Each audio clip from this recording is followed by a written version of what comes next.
It's really rare these days, honestly, that we can recommend a $5 craft project. But today we can with a dollar store container makeover.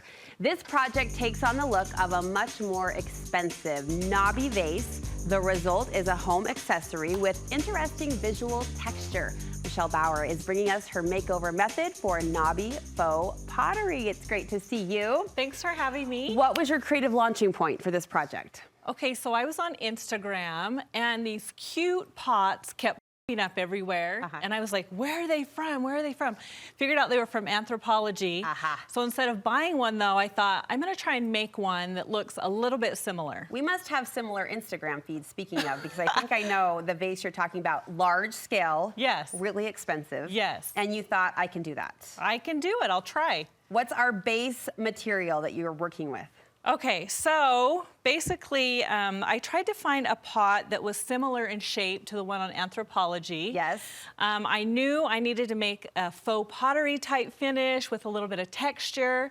And then I definitely needed these little beads, these little knobby beads to give it that final touch. You adapted the look though in such a beautiful way. That texture is what grabs us. But you're right, the shape of that container makes a difference too. Yeah, super modern and sleek. You definitely don't want something that curves over the edge or curvy at all. The sleek design really does give it the detail. This cost you what? Under $5. Under $5. Under $5. I had some of the items on hand already. Okay. So that's amazing. Like really, $5 for something like this, and you get the Anthropologie-esque look in your own home. Yeah, so the cream pot and the black pot are from Dollar Tree. Okay, thank you, Dollar Tree. Yes, thank you, thank you. And the other two are from IKEA. Okay. So all under $4. I did have to buy these little half beads, and these are from Amazon, but you can get 400 of them for $9.99. Oh, you can make a lot of vases, I would imagine. You definitely can. For 400 for $9.99. Yes. So again, look for the shape of a cheap container, Dollar Tree, IKEA, you've got it. How are you treating this up though, so we're not seeing the lime green? It's hard to believe this is gonna go to that. Okay, so this stuff, you need this in your life. This is magical. Oh. This is awesome primer from Sherwin-Williams. Okay. So if you have this, you can basically spray any substrate. So you can use plastic or glass or wood, anything shiny, anything slick. Okay. Once you spray this on there, your paint is gonna stick to it. Is it a color or is it just clear? It's just white. It's white. Yeah. Okay. So you can see here, so I have sprayed this pot. It was a creamy color. But this is what this one started out as. So the black one? Yep. Oh my goodness. I mean, if you just do the side by side, no one would barely believe that that green became that beautiful, striking, kind of moody black pot. That's so cool. Started with the primer. Started with the primer. The white base, okay. Yep. Let it dry 24 hours.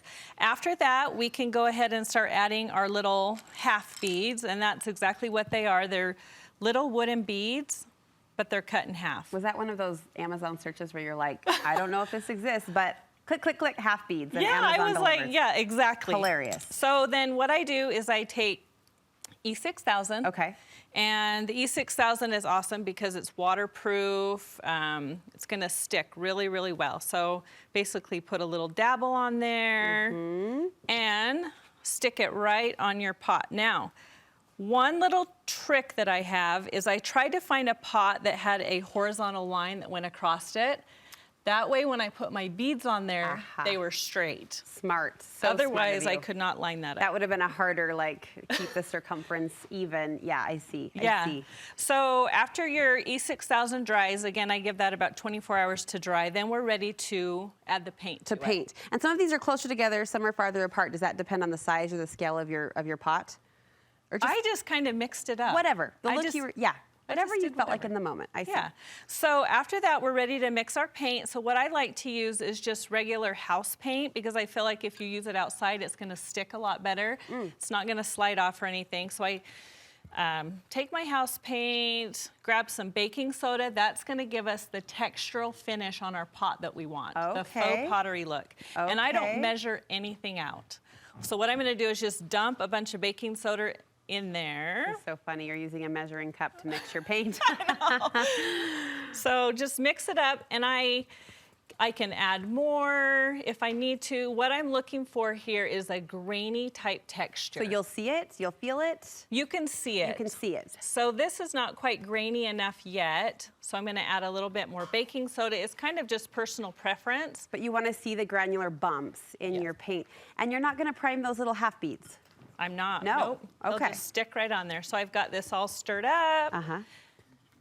Okay, so this is the little painting technique that I have. So just an old paintbrush. You don't want too much on your paintbrush. I'm gonna scooch this out of the way just so we can see. Okay. And I'm gonna start with my beads first. And I'm just gonna dabble all the way around there, get in between the beads, get on top, get on bottom. Oh, another thing I didn't mention is you wanna spray the inside of your pot as well, because when you put your plant in there, it's gonna show. The lip, okay. Yeah, so That get makes sense. inside there. So dabble around it first. After that, you're gonna grab your paintbrush and do a light smooth across so it almost emulates like it's on a potter's wheel. Oh, okay. So do that. This is so satisfying to watch. It is. Probably satisfying to do too. It really Feels very is. calming. It is. A little dab, little smooth. A little dab, And okay. then the potter's wheel spinning around in your hand. Yes, I like it.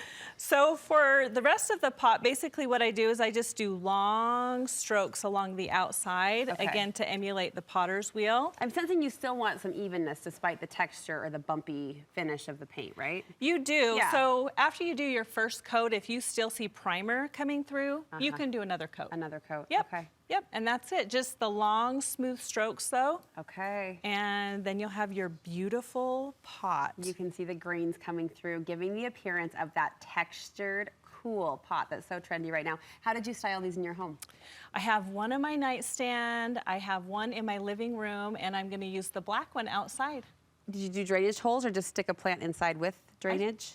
I just stuck. Just put it right in there. Yep, put it right in there, and then when I need to water, I can just pull it Lift back her out. You know Yep. what? It's a plastic pot, so we don't even have to be too delicate or too careful about it. A $5 project. How fabulous is that? Michelle, you are sharing projects like this all of the time. People should be following you. If they aren't, how can we connect? I am on Instagram @_thepinklemon. The Pink Lemon. Look for her on Instagram, and we'll link you from our website. Thank you for sharing this great tutorial. It brought spring, too, with the idea of flower pots. The fact that we're talking about that is a happy celebration all its own.